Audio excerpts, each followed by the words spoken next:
السلام عليكم ورحمة الله وبركاته. ازيكم يا حبايب قلبي؟ عاملين ايه؟ يا رب تكونوا بخير. معاكم مطبخ نيرو. ان شاء الله النهارده هنعمل كده ترند الرمان، هنعمله كده مع بعض بكل سهولة. ما شاء الله اللهم بارك بالشكل القمر ده. مش هياخد معاكي وقت خالص، وفي نفس الوقت كده يبقى مغذي للاطفال. هنعمله كده النهارده بكل سهوله ان شاء الله، الطريقه تنال اعجابكم. وهنعمل برضو كده الرمان زي محلات العصير بالظبط. بصوا ما شاء الله اللهم بارك اللون اللي الرمان واخده. وهقول لكم ازاي نختار الرمان وعلى اساس ايه. وهنحط كده مكون في العصير الرمان هيبقى مغذي جدا للاطفال، وبالذات في فتره الشتاء اللي احنا داخلين عليها دي. وهقول لكم برضو ازاي تختاروا الرمان على اساس ايه، وازاي تبقى الحبايه كده يبقى طعمها حلو وما تبقاش حادقه معانا. تعالوا بقى كده نسمي الله ونشوف الطريقه. هبدا بقى كده افصص الرمان. انا بجيب الرمان على اساس ان الرمانه تبقى كده، بصوا مفتحه كده من الجناب، هي مش بايظه، بس دي معناه ان دي كده طيبه جدا وبتبقى مسكره وطعمها حلو، وبيبقى لونها احمر كده زي دي. بصوا انا مفصصه واحده اهي، وبجيبها برضو بتبقى مفتحة كده بالشكل ده. ما بجيبش بتبقى فيه مقفل كده، دي لو مقفلة العنقود بتاعها بتبقى لسه ما طابتش. نفس الكلام اهي، العنقود بتاعها كده مفتح، والرمانية تبقى مفتحة كده من الجناب. الرمانية دي كده بتبقى طيبة وبتبقى ما شاء الله اللهم بارك، بتبقى حلوة. انا فتحت واحدة اهي، هبدأ برضو افتح معاكم. بسم الله. بفتحه برضو بطريقة سهلة قوي. بقوم عاملاها كده، واقوم عاملاها برضو كده،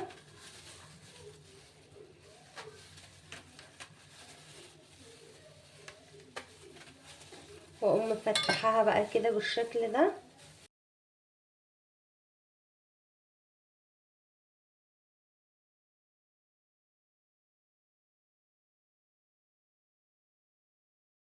وبظهر السكينة وابدأ كده اخبط عليها بالشكل ده كده.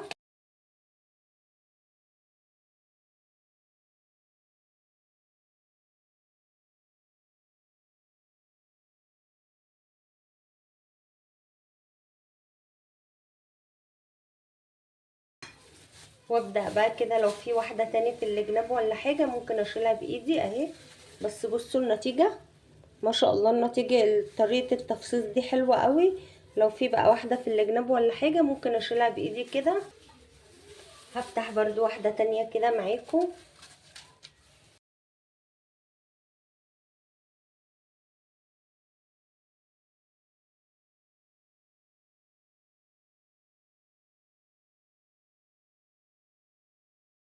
طريقة التفصيص دي حلوة قوي يا بنات. بصوا الرمانية اهي، البذر كله نزل منها.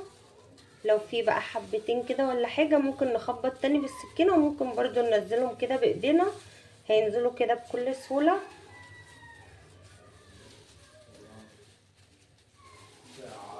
ما شاء الله بصوا الطريقة حلوة قوي.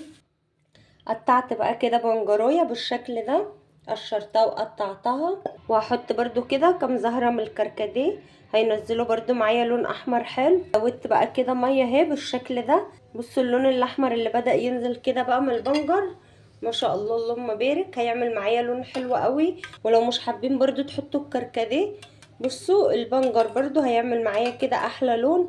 وبرضو نشربه كده وناخد الفوائد بتاعته. طبعا كلنا عارفين الفوائد بتاع البنجر، الفوائد بتاعته حلوة قوي. احطه بقى كده على النار لمدة 10 دقايق يغلي.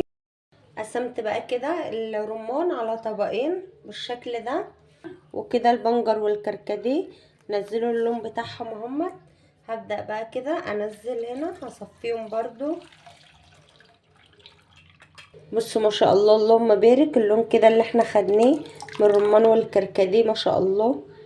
هحليه بقى كده، هحط معلقتين سكر.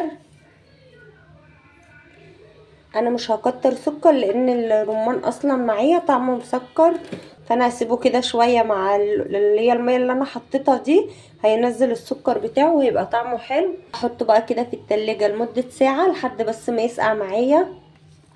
هنعمل بقى كده الترند الجديد برضو اللي هو الرمان بالزبادي.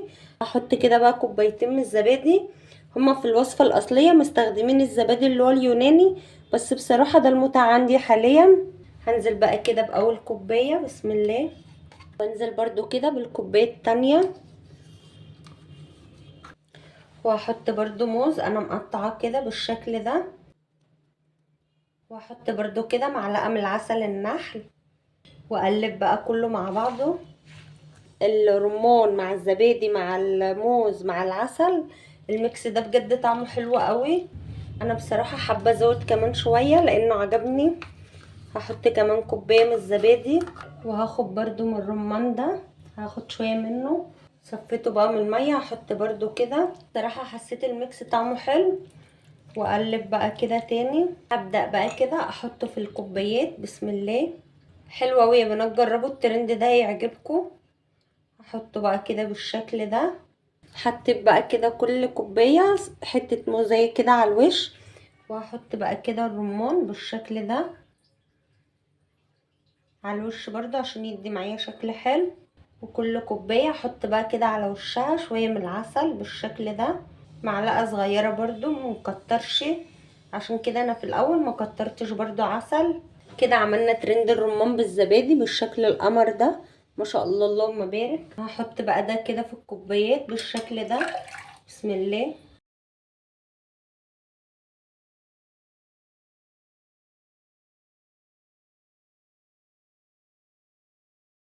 وبصوا اللون بتاع الرمان اهوت. احلى حاجه للرمان ان احنا كده نحط له ميه البنجر، ما شاء الله. وبرده حطيت الكام زهره كده من الكركديه، بس بصراحه انا بعمله على طول بالبنجر، برده بيدي لون حلو قوي. وفي نفس الوقت برده الاطفال مش بيرضوا ياكلوا البنجر، فياخدوا كده القيمه الغذائيه بتاعته مع الرمان، بيبقى حلو قوي صدقوني، بيبقى حلو. جربوه ان شاء الله هيعجبكم. وعملنا كده الترند بكل سهوله، ما خدش معايا وقت خالص. كده ما شاء الله اللهم بارك. خلصت بقى كده وصفتي النهارده. اتمنى تكون وصفه النهارده نالت اعجابكم. ولو عجبكم بقى الفيديو ما تنسوش تشتركوا في القناه عشان يوصلكم كل جديد. هشوفكم بقى على خير في فيديو جديد.